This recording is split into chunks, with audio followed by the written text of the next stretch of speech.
maestro Fabrice kota mbongo mazalaki un peu moins beaucoup vu réalité les gars na Luanda ya yalim piana vibrateur c'était bagi mbongo boké Luanda futa bina futité ba blomo bongo mettons yo lobby ezaki ba raison na bango donc pesi maestro Fabrice maman to beta ba mbongo bani ba kota ki ba monaki on te na premier jour na deuxième jour là to ba longo te point vraiment bazela ba ebana to ba longo ya na biki na ndenge ba komponaki na ndenge na bango ba moni ko longo semia basala abino siko to longo to mona ndeto leki bango peka wa ndeti exemple ndesiko to mona bongo ndeto leki bango siko kaboye atiki vide bolingo zala kesengo ekomi ya kolela likolo ya kozanga yo ekomi singa ridicule bamasta bazosekanga na famille atula Pour et d'import Michelou Atlantic Shipping et bana ya Canada bana ya USA bomitungisa lisusu te. Pour tous vos achats et ventes de voitures, pièces de rechange et les accessoires possibles na koti na ba koli na bino na Kinshasa bomitungisa penza te. Please bakoya koza koli tina ndako. Pour tout contact benga Michel Lukadi plus 1 508 371 60 43 USA na Canada. Pour na Kinshasa, benga na plus 243 89 551 30 38. Michelou Atlantic Shipping. Yaboye, Bazuapi. Raf Ngindou, félicitations pour la promotion, c'est la rapport d'artiste. Que Dieu te bénisse. À connaît pas demander, il n'y a rien en face. Suivez Congo Promo TV avec le PDG Raf Ngindou. Nanenga mabete Congo Promo Raf Ngindou. Boga, en tout cas, félicitations, merci Sito Oumela. Raf Ngindou, le présentateur de la force créative Congo Promo. Boroto, ça la force militaire de Congo Promo. Et faites comme moi, allez voir Congo Promo, tv5.com. Donc au nom de Jésus-Christ, nous bénissons le Congo Promo. Avec Raf Ngindou, Congo Promo ne tombera jamais. Nicolo Congo Promo ndé. Ouais, balobi Raf Ngindou. Congo Promo toujours, grande puissance. Come on. Congo Promo qui t'orgosse net in a film. Congo Promo, babundana nango. Raf Ngindou. Congo Promo. What a plus, what a boss là. Congo Promo deux fois avec les boss Raf Ngindou. Ils ont mis les jeunes leaders. Artiste na yo. Congo Promo pour la promotion de toute la culture congolaise qui tape.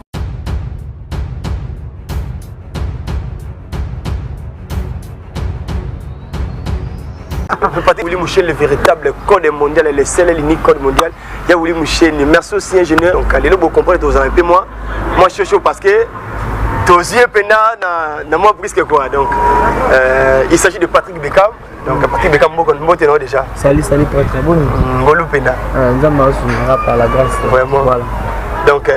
les autres yeux, c'était pas prévu, mais tout le monde a dit merci pour nos producteurs business. Non, de rien, la famille déjà, chaîne à Bissau, Kevin Pan. Vraiment. Du beau, t'as déjà une famille déjà dans. Vraiment. Ok, vous boulot, mais on a choisi de faire quitter caca. Merci vraiment, Patrick Beckham. Je pense que Sola trop, mais après, notre Sola. Donc, tu es du show, mais en bref, on va par contre qui est Patrick Beckham. Pour les lots à se retrouver par Maestro Fabugaz. Et puis, ils ne peuvent pas découvrir par Maestro Fabugaz. Ils d'abord pour côté par Maestro Fabugaz. Non, c'est pas facile. C'est pas facile de la venir comme ça. Là, il y a vraiment un Camerounais. Mais Nzambasunga, dans la groupe, dans le Bumbashi, groupe Erakuna. Ça qui est à côté, ça va demander. On a des alapés, on a fait Kini, on a fait Kini. Et puis, on a parti comme ça. Là, on a possible de répéter. On a fait ça, test dans Nzemoni. C'est-à-dire que tester à l'époque, on a bossé en Athènes, ça test dans Nzembo. On a suivi un appui pour tout massacre. En 2014, je crois. Il y a 13 ans pour tout. Ah ouais, pendant na monaka yo, bébé, nzoka kuna ozalaka na yo mpaka. Ah ouais, pendant na monaka yo, élève, nzoka kuna yo comme professeur yo. yo comment pour jouer dérouler à la fois ta professionnalisme na yo releki pour tout ma vie yo memi ngambo jokisi mwana bato daba vraiment docteur Atali motema nanga wa maestro Fabrice yemo ndasa za test tebele aye mo ba pande bena bayoka lokola moto amelaka masanga makasi kota ya l'amour eleki ambeli po ya mbeli ukauka na alcool kasi ya bolingo ekauka la nini trésor nini yaya vraiment chante bien ok buka be mo luketo dini l'équipe quand les alaka comme ça to zio depuis na kota na wana kokuta ba ya limpiana déjà ba kina ka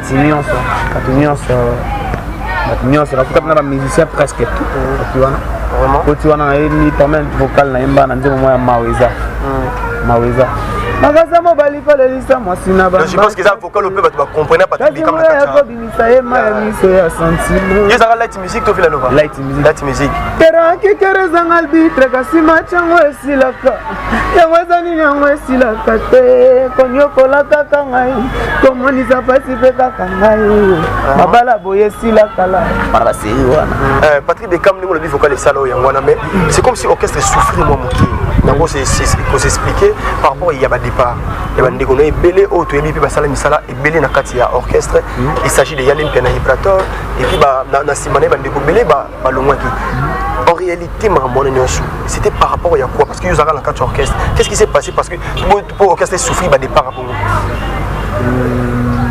ça va raison à bon quoi on a la rôle vraiment direct maman ça va raison à bon quoi le soupe ba longwaki pour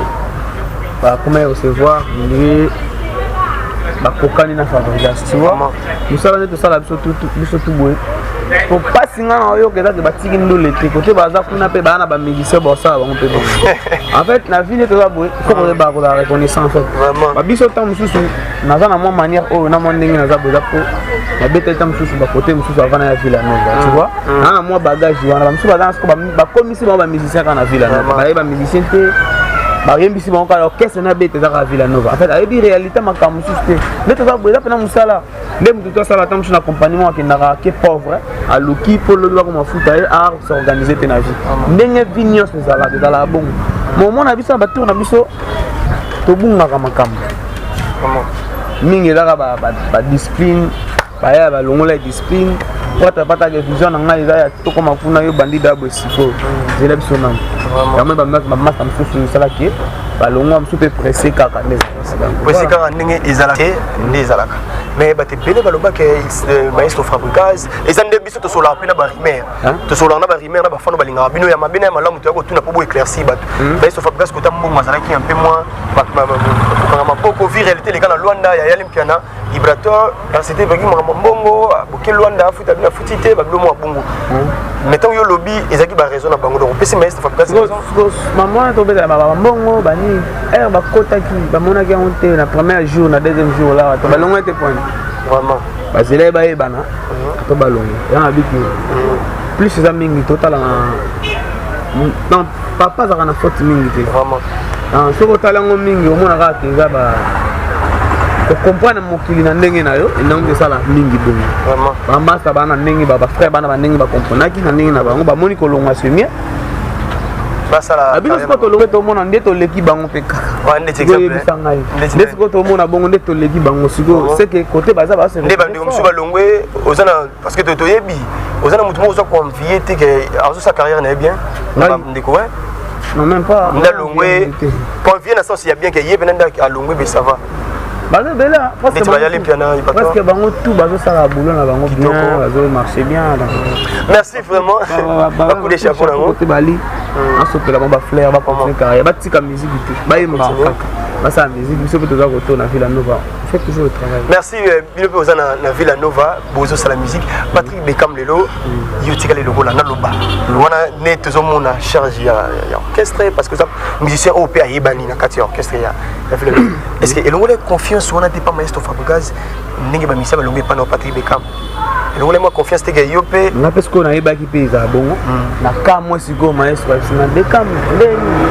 na bibie boss parce que ça la projet était dans la groupe et c'est si quand au combat pour les actualités en fait la moins fort on pas beka mon yo kan ça moi denga pas beka que prêtre aussi capote de ce mois vraiment na quand moi ce que surprise de prêtre c'est ça projet là on peut ça déjà to kota kaka moko comme on a la chance titre le 3 octobre on a mis ce titre encore comme on a c'est le moment. Merci Ndongo Lobby et comme ça qui yo idée on a d'abord y a repris sa chance au sala album tout le monde ba ndeko no ba lunga ba sala ka banzembo risque ya makasi wana utu mutasali nzembo tout le monde ba bina file ba sala banzembo lelo alongwe PPC makambo ba yale mpia na pe ba longwa ki ba ndeko belé ba zo banzembo Patrick ba 10 ans match acoustique mais yo ce que chance ya album qu'est-ce que au sala nini c'était quoi au juste les akotambola la vérité sincérité respect les prêtres atali à Monique nazo ndenge nazo marché akoki ko continuer de ça projet en fait asa sang album telo kwa ke na ke teka bilamba to sani awasali sanga ka musala au ngana yela orchestre ya oyemba ya ngobe ya singa ke na koki ko sa skoba na projet mususu mena kata ko ba pesi ngamo pete ba pesi ndeko na somo pe phrasologie asa la trilogie ba pesi musala na somo be comme on est impact ya choari ya do ça la histoire donc c'est normal et ça ina nini maestro Fabrice ezakina idane ezakina yum to kinosinga ngapi na kusala non na senga gite na yebe même pas biso bika ke to décevoir prêtre le roi na mikili soit ye asa o amonika ko sala biso to ka ba musicien le samboka ke ba sa biso ma en fait akanda na ekitela ba biso o te ba to zaki ni na monika prêtre bengi esmande no ko sa projet te ngase prêtre na ko bana ngai te asana ngai o banga boyi na ngai ebi ke ko ba 12 ma modele belé na no asana ngai lobi na ngo susu appel sous de cas mon ko ça poser peut-être ngana ba dina ko kana ngate na sali ku voice peut-être pardon natika la ngara musicien normal lo ka ba tutu vraiment asna ok d'accord ngela mo na émission moto sala tona répéter sur ba réseaux sociaux Instagram ayo benga asna de cam ndeni pour album ko kendeni ta bukimba mo ta ka ba fanati ba ko ko koma lakini sina chote ndena yo ndimasi ko projet ndepé to bandiko na bandiko ko sala na yemo pa emi na kati mais ça va bien toi tiki yo poto mo ba to mo na ba na sali pena na zo senga yende ko ba ko de ngata na titre moto imane ko yebi singa ike tu mon fils so na pesi yo bona yebi ke o sa musique na o sa musique pona ko compter ba ninga te pona ko sa ni to sa musique loko la carrière na yo sala ngolon pas doucement préparer bien o sala o pesa de meilleur o pesa album na biso pas groupe na titre mo ko monango WhatsApp na nzembo na ngapena ka album ma groupe donc to préparer album na ngai to pena préparer album ma groupe voilà donc en généralité to na banzembo nyoso ozo senga nde maïso Fabrice ayembela yo et pardon ayemba na nzembo moko nga sengi poeta ka titre moko mais moko pa yo moko nyoso ndo yembi ouais mais Patrick Beka meza charge yo yemba l'album maïso azali bandeko belé lelo balongwa to yeba ki banzembo na bango emeke ko beta na kati ya ozo ba plaisir ngana na ngozani ezani nana deux compagnies donc koto yo nana groupe nanga koto yo nana pa mayeso donc nana chance ya koto ate simbi 50% te koto se pe simbi ya kangai première sortie na mission officielle ya les 3 jour sa titre nanga c'est le moment première single na kati ya nini na vu ka titre moko ya kata projet na sala da pesa la fana en fait baba na ko découvrir déjà ba projet o naza na ngoti beka ko eza doucité o temps sur le besoin na groupe ko za na kati orchestre tout le monde on te ya eza doucité mais to ka salo piège monte ko binga na mukolo te ko koli pe na orchestre eza alphabet ke ba to ba komango da 26 lettres ba ko baksa 27e te eza pena makambu keto a mokili il faut ko meka osala pe mais so sala da makambu ko kana batiti eza mambasika ba mesana nango nzembo nango ko nango c'est le moment bolingo na ngai tanga akei kaka boye atiki vide bolingo ezalaki esengo ekomi ya kolela likolo ya kozanga yo ekomi singa ridicule bamasta bazosekanga na famille atula ifalo yebaka ntango yango yo avekoma trotard nakoma na maboko ya moto mosusu kopanza ngai sango ke yolingakanga c'est le moment tango nazobondela yo ozoboya ye c'est le moment bolingo ebandaka na pasi ekoma ye sengo c'est le moment osojo obeta featuring na bandeko no te o bazali banda bon badécouvrir nga nanu na posa na fait na maïso apesi ngai yango mpona kosala lokoso ya bafeaturing apesi ngai yango mpo bafanatique à la bonne musique badécouvrir pe bekam tu vois donc en fait après wana la so na kosala bafeaturing mpona sala nini wana eza makambo mais ça projet moko esila te donc on osala sala baalbum toujours to eza chance ka bapesi omeka amesana yango déjà dans ça la projet après on répéter que na Villa Nova des à la kaka ba mais ça na bando mona na koto yo bando mona na koto donc c'est normal ezo bangi sabatu Patrick Bekam ezo bangi sabatu la reine ndinga mbote babi mo sata mona na moi Mercedes ezana na kati lora boîte na Londres donc ya wuli Michel le véritable code mondial mon oncle Jolie Gitsala des États-Unis maman chérie Yvette Motenge depuis Liège maestro Fabrice mon producteur tout yo mon peu aux mécène ba producteur bazo tindika déjà album na ki ba producteur ba ki na producteur moi en state na pesi mbote ko fali mais ça risque que tu te rappelles la belle na biso mon comme on wanted record de la singa qui pourrait être na ba ki makambo te meza makambo o ba ba ondimate je préfère na la belle na yo po yo mo encadrer na ba ba mon amna ke non azana kata la belle ba mon amna ke azali donc so na kata la belle de ngelo ba ke na ça pas la première musicien au ça l'album na kata la belle ngwa ya kata na kata orchestre ouais na la première on a sa première single mais tout ça ba découper ba pesi bango phrase na impact na bi ke après ngape bango ba ko bisape ba ko lancer ba projet na bango na ebité so ba bisamba mo du coup na stratégie na nga bula ki na c'est bien na mebele na stratégie na nga bula na binda na no succès bien na mebele Patrick Bekam non ça makambo na ebité ke succès na sala yango pour na ebité succès est-ce que ton succès benda au comme attends parce que c'est comparé na maestro Fabrice c'était pour nous le bande comme ça on met où c'est comparé autant la ngape Patrick Bekam maestro Fabrice sous ça l'outil na ngai attention na bina c'est comparé na kozong sa mikolo simate on a tala côté na outil en fait on est là parce que système de comparaison na baza ba faible na za mona ya mettre en fait pendant ce plan na kuza papa biso na tracer chemin na pena landa na la posa landa na la posa se comparer donc c'est normal ba se comparer pas continuer comme vraiment mais pour showbiz normalement non qu'il est déjà l'habitude au singa ba minyo yo bazo c'est la charge bébé on a bien la charge on a habité tozonga tout dans les solutions qui créer ba problème té ce qui créer les biso ba mindondo te koto yo oko sola na balandi ba tout ba Patrick Bekam ba tout bazo c'est l'album la chance singa ba fanatique tout y a la bonne musique la fanatique à Villa Nova Patrick Bekam yo dans de la bino beaucoup ça ma chance na congolais na étranger en fait on a congolais soit africain en fait beaucoup ça ma chance na réaliser projet oyo toujours na kata groupe na ngai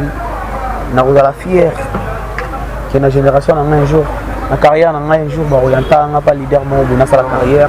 na za toujours na kata Villa Nova beaucoup na chance pour ça musala bien donc voilà on a bossé nga ouais le 13 mars on a déjà confirmé ouais il a confirmé déjà dans la première fois photo hein première fois photo première fois baro de photo non non c'est comme moi tamo ba 3 isa OK photo za na logo donc déjà historia na biso mukili za normal za musala te obeta na kima na photo bon bana batu on a encadré nos sandé partout dans le monde donc japonais au Quito donc le président de fédération internationale de la forme et de Zaliré donc japonais au Quito Cyril Ekina donc Mifune qui a belle voix donc Mote Siko Zali donc Patrick Bekam ba dédicace déjà pour na kabona ngana yo ba dédicace on a pesi ba tout ba na posta na ba aimer page na officiel Patrick Bekam officiel Instagram na ngai Patrick Bekam news na pesi ba dédicace na ba tout ba linga Patrick Bekam merci vraiment Patrick Bekam quant à moi Alvin le Tumba na ko remixer kaka son a bossani et ça la vraiment bien